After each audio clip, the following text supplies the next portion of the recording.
Hello and welcome to Edge Radio Australia, the Genius Zone. We are ready to rock and roll. We even coordinated the colours a little bit here. So look at us, look at us go. Come on. Oh my gosh. The bright pink, the deeper pink, the magenta. I don't know. Well, I told you I needed to do this, Aaron. This is a compensation trick. Is this okay? So, please explain. When things are up, you got to, and then other things are down, you got to bring them back into equilibrium.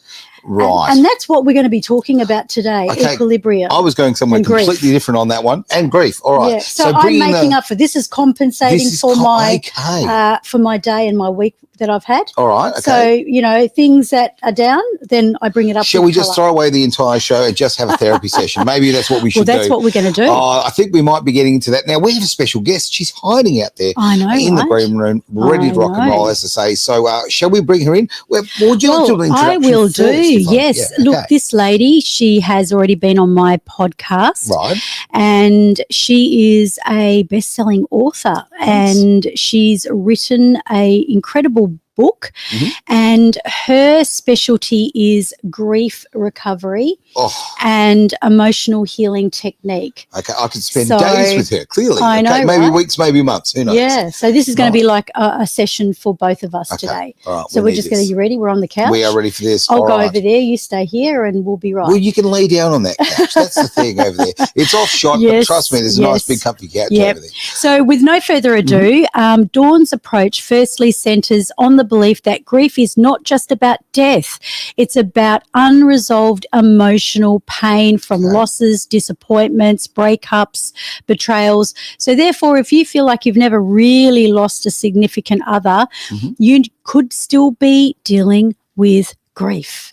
And let's bring her on, the amazing Dawn Michele Jackson. Hey, Dawn, how are you? I'm great. Good to see both of you. And I absolutely love your shirt because I'm going to Hawaii in a couple weeks. So. Oh, look at that. Look, I live permanently in Hawaii. I've never been there, okay? But as far as the fashion choices, I'm always on a surfboard somewhere in the world, right? That's great. Not a really True. No, you don't want to see me on a surfboard. That is not a good picture. That's what I was trying to erase from my mind right here Do and it now. Do it now. Trust me. Otherwise, you will need grief counselling. Trust me. Yeah. So, hey, well, let's hear where you're from. So tell our audience whereabouts in this wonderful world you are. So I am a long ways from you guys. I live in the United States in Oregon, so the West Coast.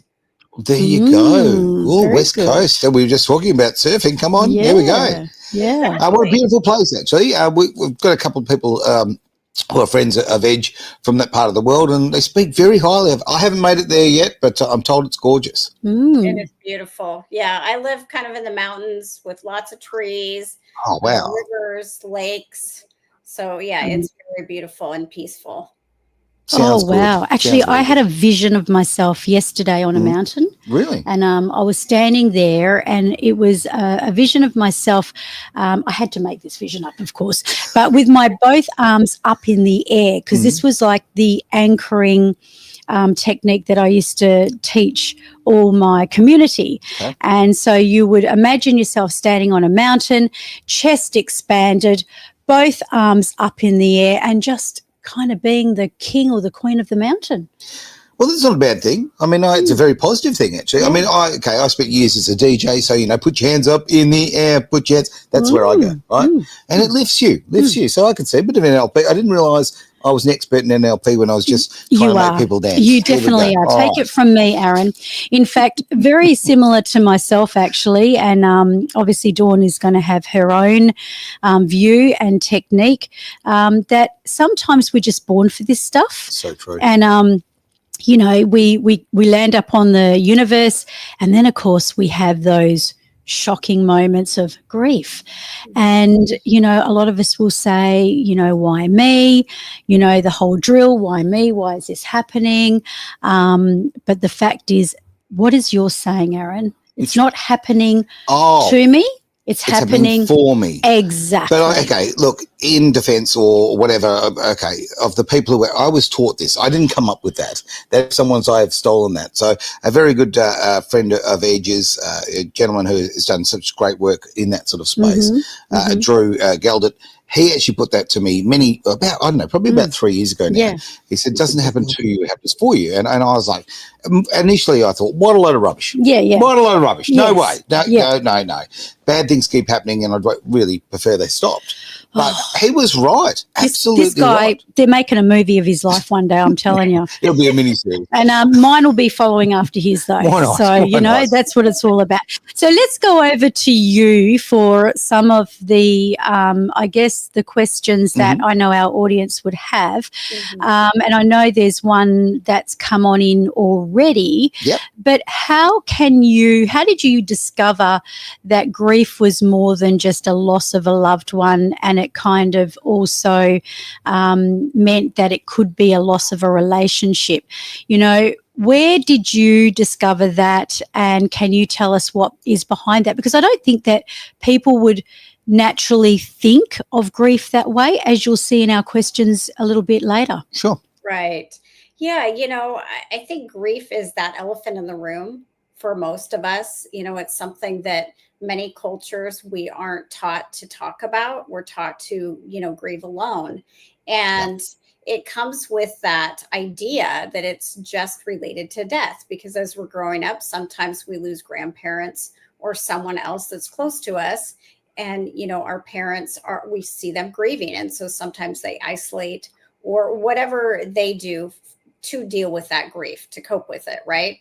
I learned that it was about so much more than grief when I showed up for a certification training to become a grief recovery method specialist. I went in because I wanted to help other people. So I thought this would be a great thing to add to my certifications. And I didn't think I had any grief because I had lost grandparents, but I wasn't really close to them. And so it didn't affect me in the ways that it might have affected other people. But day one, we started talking about what grief is. And the topic came up that grief is not just related to death. It's related to all kinds of transitions, loss in our life, things that, even like losing a job, loss of health, that kind of thing. And so that was the first time I'd heard it, and a light bulb went on in my head. And I thought to myself, oh my goodness, I have a lot of grief and I've been living with it for years, but I didn't realize that that's what it was. That so much sense, because when you think about it, like I remember losing a ministry, 15 years ago now, and I was studying a Bachelor of Ministries, and I was absolutely dead set I was going to be a pastor. Right. Yeah, I know. can't even Just imagine watch that. out. I know, right? Without all my past and everything, who would ever think? I wouldn't even let you near any Italian food, but all right, okay. I was more the evangelistic one, so Of course you would be. I always liked the lost souls, and I was about the ones that were agnostic. They didn't know God. And, one day I had a situation where, I was doing voluntary work, and I think it was one of the biggest scars I ever got. But I was doing so much voluntary work and I loved it. Lisa was actually involved in that as well. And then one day there was a big, official meeting, and I wasn't included. And I thought, hang on a minute, I was looking for my ministry and the name of it, because I used to do a lot of outreach work and call people in and stuff like that. And it wasn't there. And I remember just going away feeling absolutely bewildered. And, I literally did need counselling over that. I found that very hard to get over because it's a loss. It's a loss of, it is. What you perceived that was your calling, because I really did think it was my calling until it wasn't. Maybe it wasn't, how the story goes. So I can really understand that. So what would be the difference? Like all these people out there that are angry because maybe something like that happened, or they're angry because they, their relationship busted up, or, they had a Byron versus case, that big, it's crazy, the whole kiss cam thing. Oh, yes. Isn't that just crazy? And the amount of damage that has done. But how does the context of the way you would heal someone's grief change between a death of a lost one or a loved one as opposed to perhaps losing a job or a relationship? Is it the same process or is it different? It is. It's the same process, because the thing about grief is it's not related to the story of what happened. We think that that's what it's about. And that's why, we can spend years in counseling talking about the same thing over and over again, the story. But it's not the story that leads to the grief. It's our emotions about what happened. And so when we look at the emotions, then it is the same. I mean, yes, we're looking at a different event that happened in our life, but it's all about the emotions, the feelings that we experienced I related ask to you what this happened. then. Yeah, okay. But I do understand exactly what you're saying. But to my mind, the intensity is different. Yes. Yeah, I would So have thought. that's a great thought. So the intensity is different for different events in our lives. However, we never compare grief. Like, I wouldn't compare if you lost a parent and I lost a parent, that one of ours was worse, or if you lost your dog and I lost my dad, because all of our grief is unique and it's all experienced at 100% for us as individuals. Yeah. So, yes, there are going to be things in your life that are going to have a greater intensity for you than other events that happen, but you experience them at 100% for whatever that loss is. That is an interesting, and you've said the 100% thing a couple of times, and I really like that. I think that because I've had people in my life where they have experienced grief at, I would say, 20%.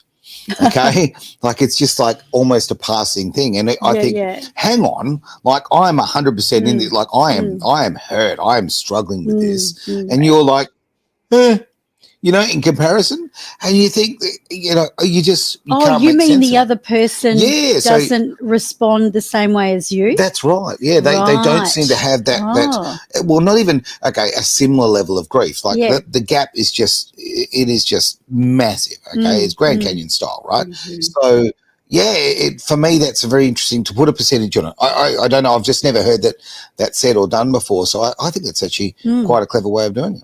Yeah, and if you think about it, our grief comes from, the emotions and the feelings that come from whatever experience we've had, but it also is related to our life experiences. Like, I would react to something different than you would because of how I was brought up, my beliefs, my values, and the past. Does that make sense?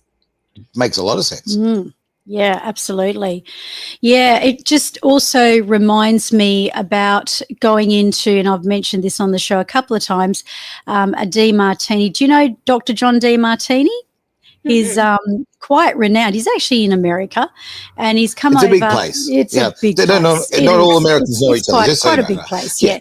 But Demartini looks at it as equilibrium. And he looks at it from the angle of, okay, you've got to look at the situation, and whether it's a relationship bust up, whether it is a loss of a loved one, whatever it is, but there's always a yin and a yang. So as much as you look at, this is how I'm perceiving it, this is my perception on this is what I feel, which may be completely different to someone who's feeling the same thing or going through exactly the same thing.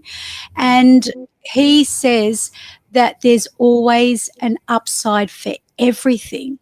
So when you lose someone, do you believe that? Do you believe there is a higher level of a purpose that happens as well as the negative?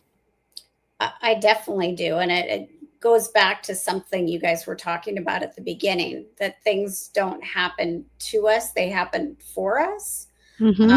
I truly believe that all the painful things that have happened in my life ended up being a gift to me. But that's because I did the work, I did the healing. And so I could see how they helped me become more authentic as an individual and drove me really to my soul purpose. So I definitely do see that. But when you're in the middle of a grieving event, of a loss, of something that's really challenging you, it's hard to see that there is a gift, that there is an upside.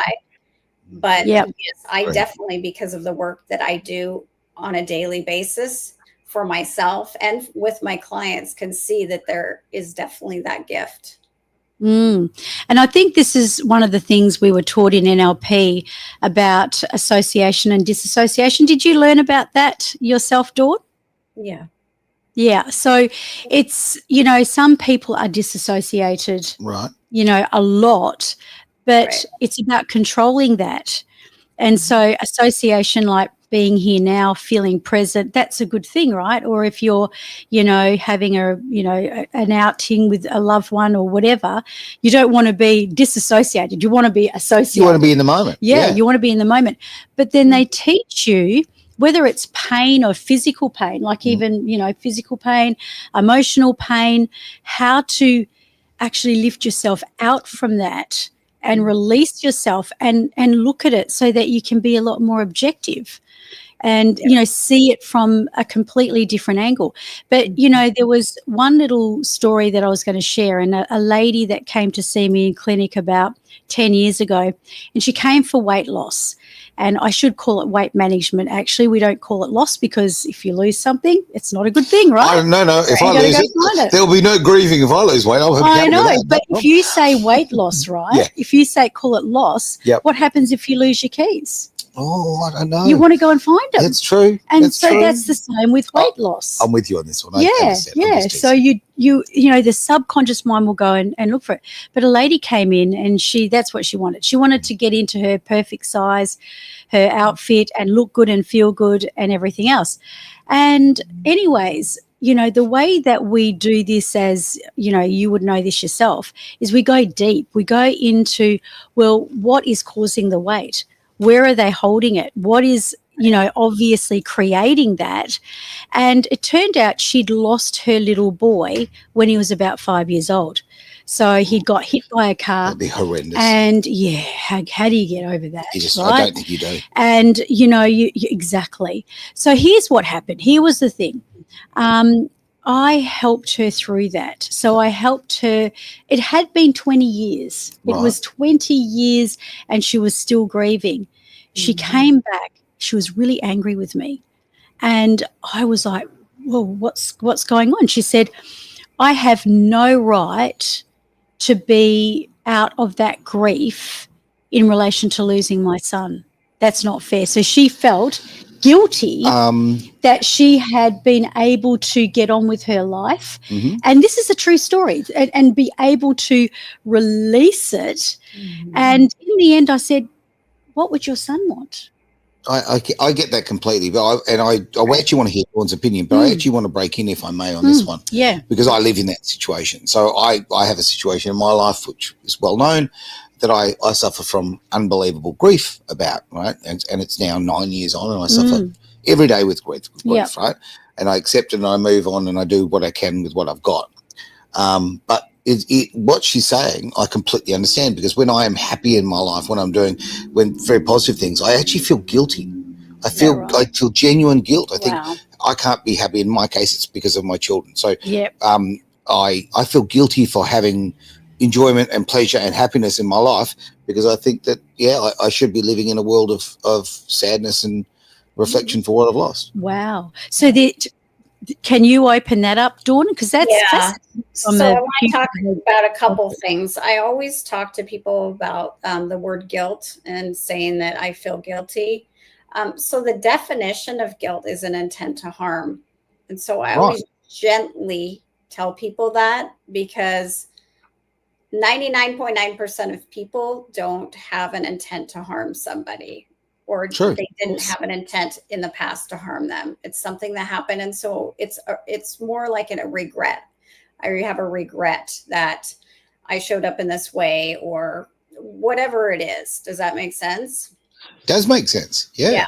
Well, I think there's so much value in literally reframing things, or, like with using NLP techniques, just sort of, a bit of a workaround, really. Oh, yeah. Absolutely. So you're not living it. It changes our mindset a little bit. And, you were talking about the disassociation, and, one of the things that I work really hard with people on so that they don't have regrets is being in the present moment, because many times when we lose someone or a relationship, goes sour, we feel horrible because there's things that we wish we would have taken more notice of. We wish we would have said, perhaps it was, I wish I would have told you I loved you, or how much you meant to me. And so when we're disassociating and not being in the present moment, we end up with a lot of regrets. I completely agree with that. And again, I don't want to make this a big personal thing about me, but I mean, why not? Well, it's going to help our listeners. Well, I hope people can relate to it. Yeah. But I mean, I've had a ridiculous amount of grief in my life, quite frankly, just more than my share, right?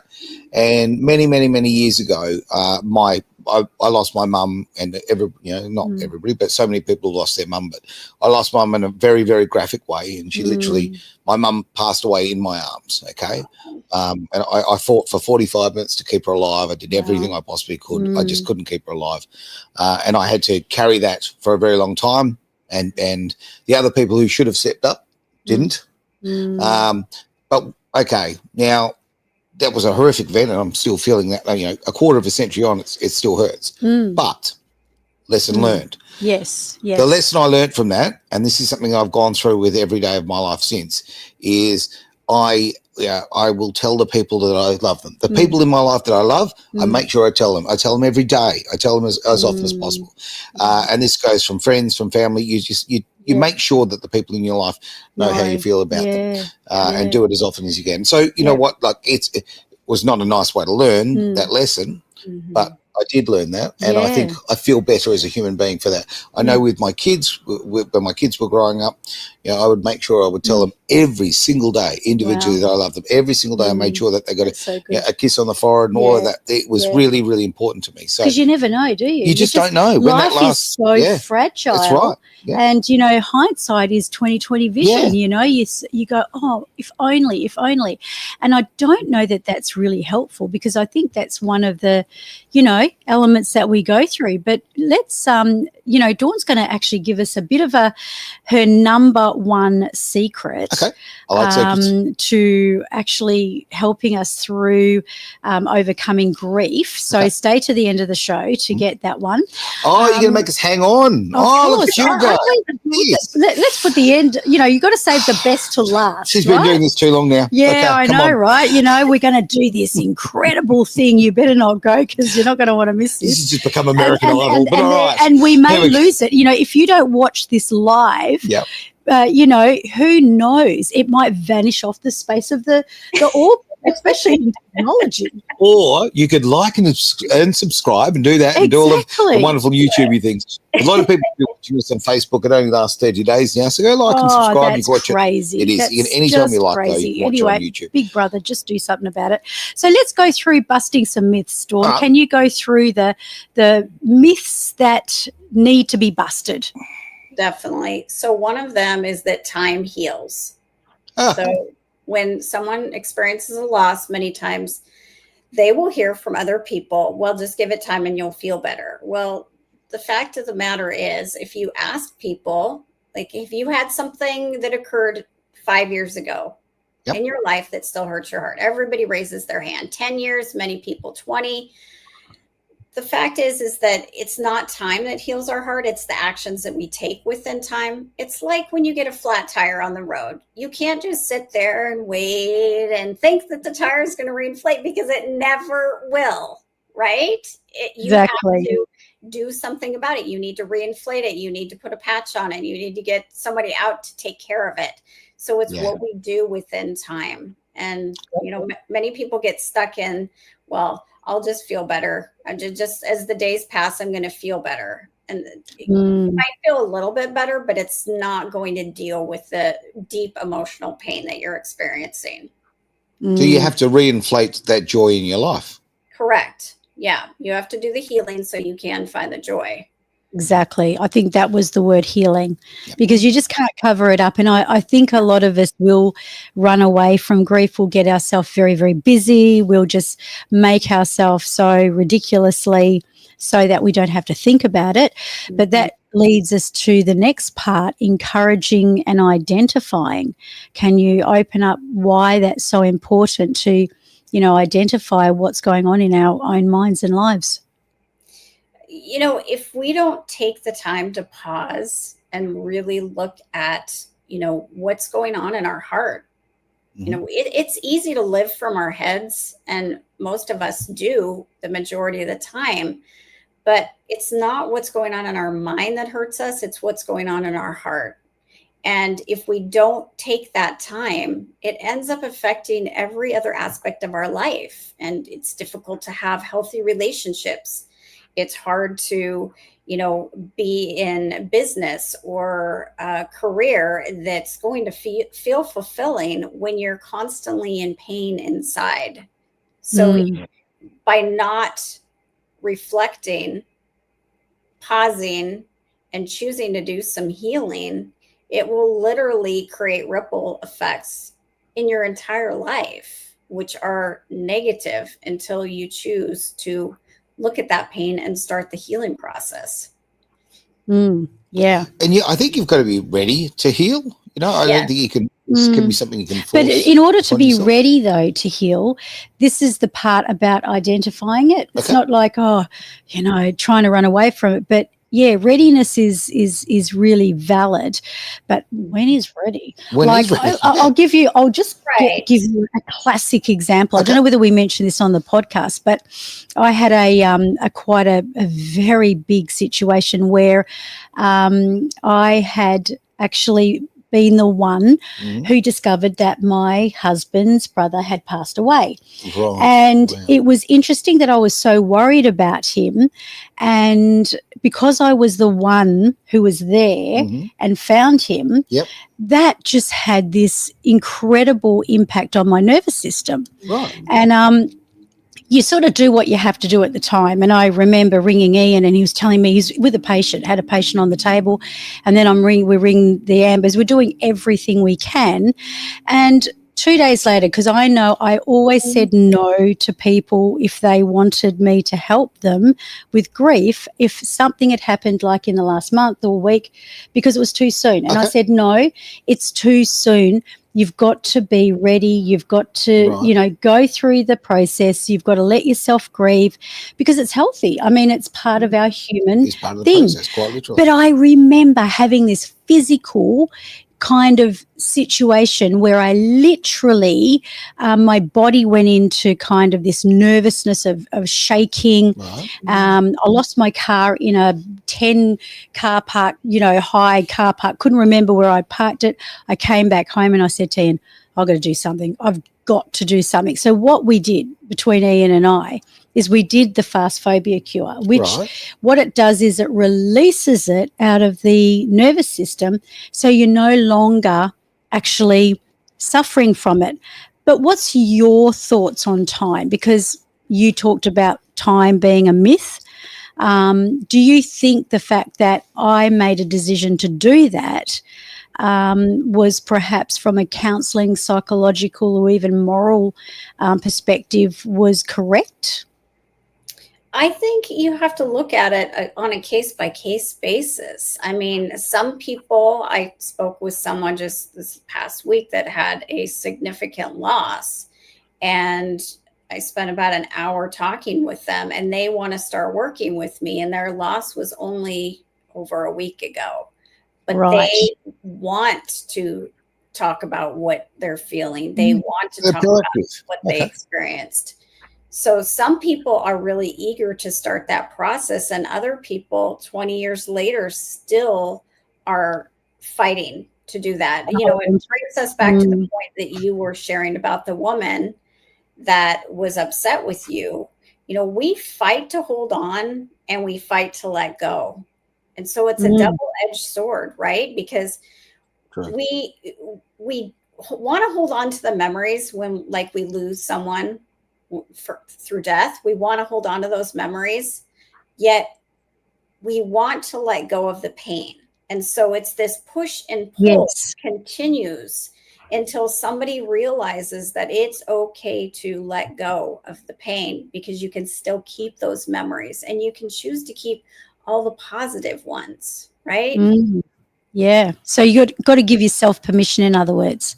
Yes. Giving yourself permission, like you, Aaron, with your, your grief with your children, giving yourself permission to go, it's okay for me to, be okay. Yeah, it's a hard one. I mean, well, for me, it's been a very, very hard one. Like, you literally, you feel awful, and then you sabotage yourself. So when you become happy, then you're, gee, I better fix this. I've got to get rid of this happiness. I've got to make myself sad because, I'm being, I know this sounds, I mean, when I say it out loud, it sounds ridiculous, but I feel like I'm being disrespectful to my children by being happy.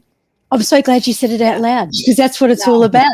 That's what true, cognitive gestalt therapy is all about, isn't it? Getting the person to listen to themselves, and so they can say, "Oh, did I just say that? Did I just say that? I don't know." But one of the things that's super important when we're feeling that way is to offer ourselves forgiveness. And that is really hard. I think many times we forgive other people, but we forget that sometimes we need to forgive ourselves. Yeah, that's a big one. Thoroughly agree. We've got to involves mapping. We just need to get this one out the way, because this one's a really important one. Talk us through mapping and graphing out life events and losses, and what is the significance of how we can move forward through that. So when I work with my clients, I take them through the grief recovery method that has been around for over 40 years. And it's an evidence-based tool that we teach people. And part of it is looking at all the different losses we've experienced in our lives, because many times people will come to me and they'll say, well, I'm really sad. I'm really angry, whatever the emotion is, because I'm getting a divorce, as an example.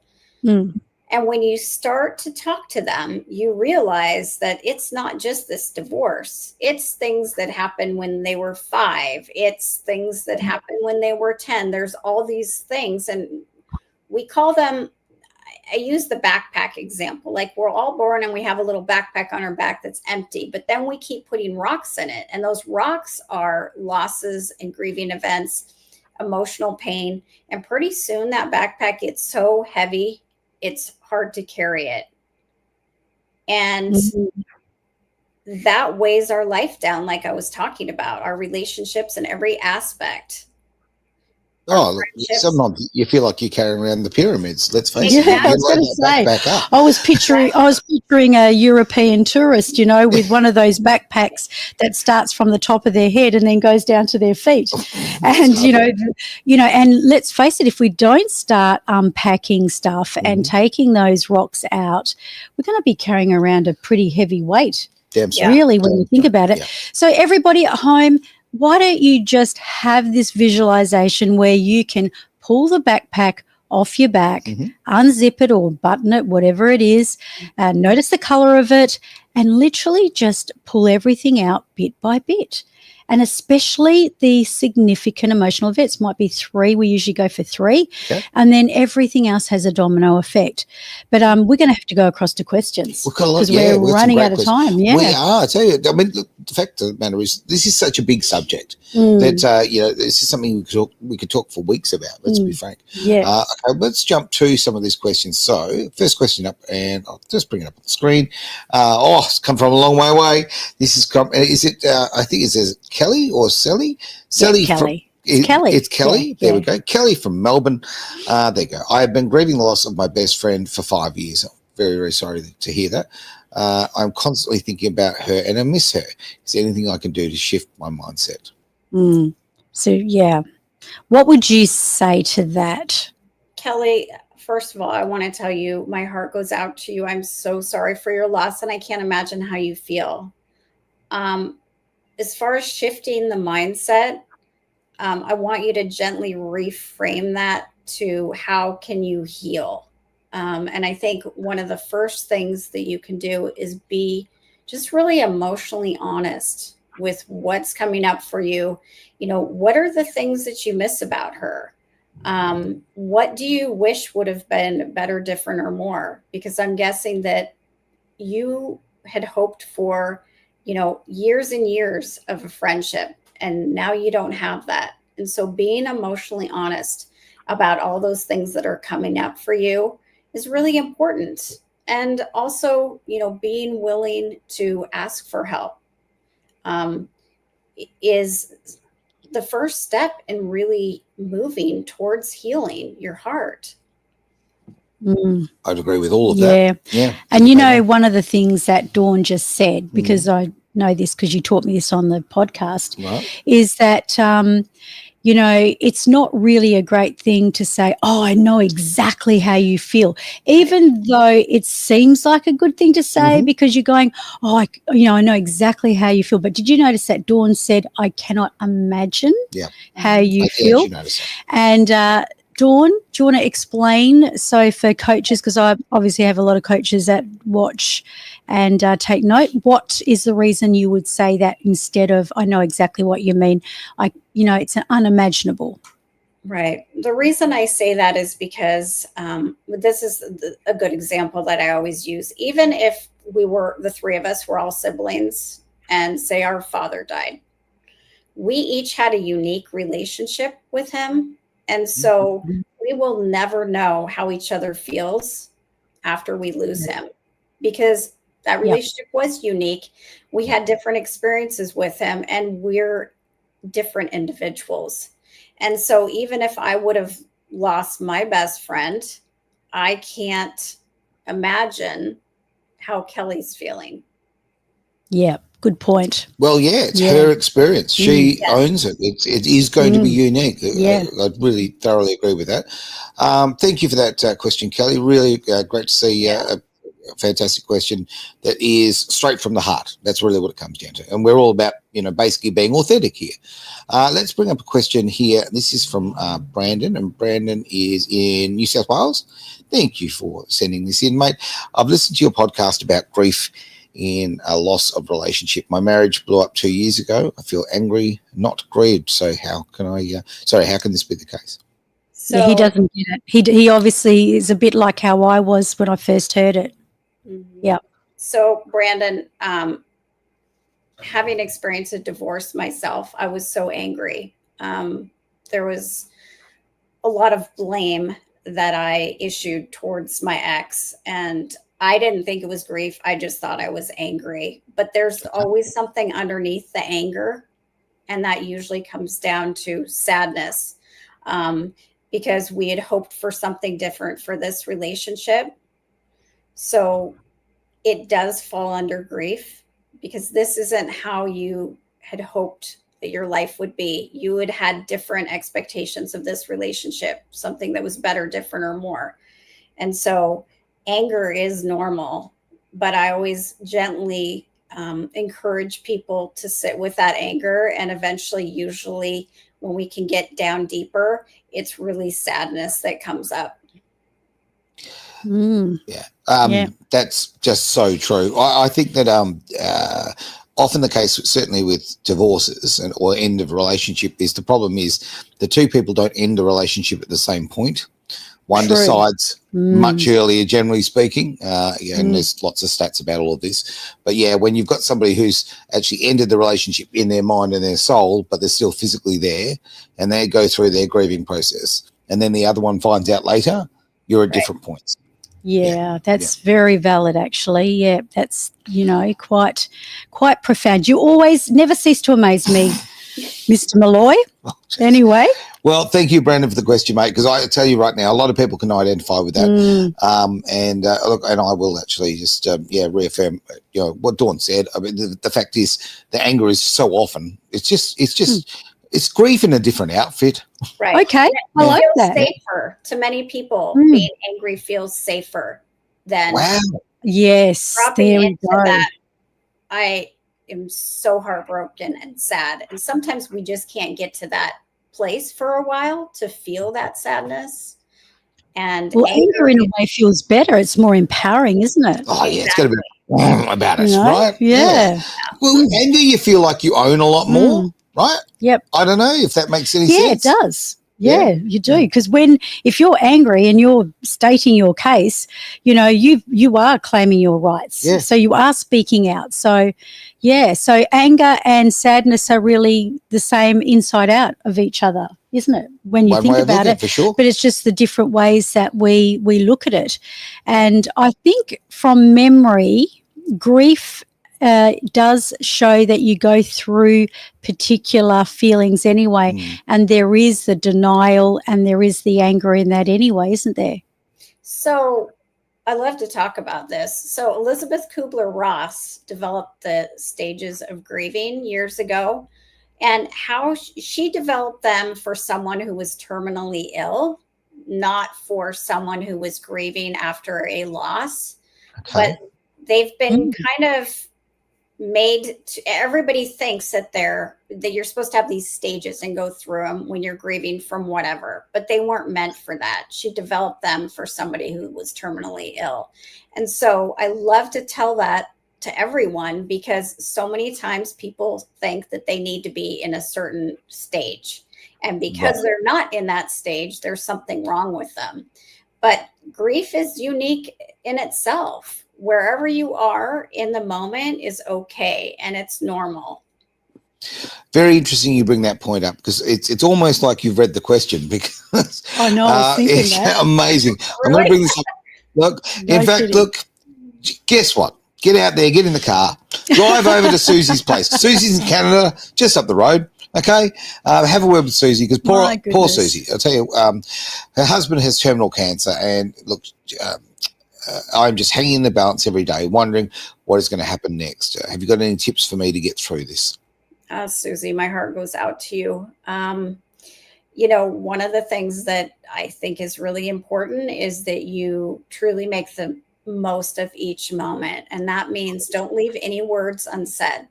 Whatever you have thought about in the past, in the present, telling your husband, it's important to do that. Share everything you need to from your heart so that you don't have those regrets. And another thing that I would really encourage you to is self-care. And I know that can be super hard when you're going through something like this, but trying to give yourself, a little bit of space each day to maybe meditate, journal, something that's going to help you get through this, and make sure that you have a strong support system, which means find somebody or a group of people that can be your tribe, that they can be listening hearts, that they will allow you to talk about your feelings without trying to fix them. Because so don't speak to a man then. Okay. Yeah, I was just thinking that. No. You can. I live with a man that I tell him everything. He's wonderful, but he's also a grief recovery specialist. There you go. The reason I say that is, like, okay, I'm a man, clearly. Well, these days you never know. But anyway, but as far as, I consider myself a fairly sensitive person. Why I say that is because, okay, as a man, we are hardwired to fix things. Yeah. So when people bring us an issue, that is what we go. That's our go-to. Yeah. It's very hard to go. It becomes unnatural for us to not fix it. So when the person we love comes to us with a problem, we can't do that. I'm just here to listen. We can't do it. Get involved in it. I know you can. Yeah, I'm shaking as I say it. I know. Questions? No. It's okay to ask questions, though, right? Because I know that, we as like clinical hypnotherapists even, we don't say that we give advice. In fact, I was having this conversation with my mother last night, because she was, she said, can't you find a different word than hypnotherapy? Because she hates that word. Right. Because the first thing that everybody thinks is that you put people to sleep. And as old Milton Erickson used to say, well, if you go to sleep, who will I be talking to then? Oh, and, and that made everyone go to sleep anyway. Not creepy at all, right? Not creepy much. I mean, but, the fact is that it's that really had full Bill Cosby vibes, just so you know, right? But anyway, but it was always about the question. What would you prefer? What is happening for you? What do you believe about that? what will happen if nothing changes? Mhm. What will happen if everything changes? Oh, I like that. So over to you, because I know firstly, so your biggest thing for this person that's going through that, what I'm hearing is say all the things Mhm. that you want to say. Because in actual fact, if we want to spin this on its axis a little bit, we can say, this is just a perception, okay? This is not advice or anything like that. It's just my perception. I was thinking about this on the way here. What if grief, we could think of it as something different, like an ascension? Okay. So that person has gone up to this palace and they're ascending in their own shape, way, or form. Or in this case, what if this person could think of it as, this is my opportunity to get it right. You know, if they had have suddenly died, I would have never had that opportunity. But rather than that slow goodbye, they've got that opportunity to sit with them and tell them all the things and even ask for forgiveness. And I mean, that's just a thought. What do you think, Dawn? Oh, I totally agree. I mean, I remember when a good friend of mine was diagnosed with cancer years ago, and I was able to sit at his bedside the last couple days of his life. And as hard as it was, it felt like a gift because I was there for him, you know, when he was getting ready to leave the earth. And I was able to tell him how I felt about him and how important he was to me. So I do think there's a gift in it. Do I think it makes it any easier? I don't. But I think on the back end, I think we end up with less regrets because we have that opportunity. I agree with you. It is a gift. It's poorly wrapped, but it's a gift, right? You're right about that. Yeah. I love his metaphors. I He just- should be a clinical hypnotherapist, No, I but shouldn't. I'm not going to shoot all over you. No, don't shoot on me, all right? Please, please, please. Unfortunately, we have completely run out of time, and it's such a shame because there's so much Can more she I'd just love give to- us that number one secret, though, Please, that absolutely. we promise Let's do our that. listeners, Yeah. if they stay to the end, just in a minute flash, your number one secret?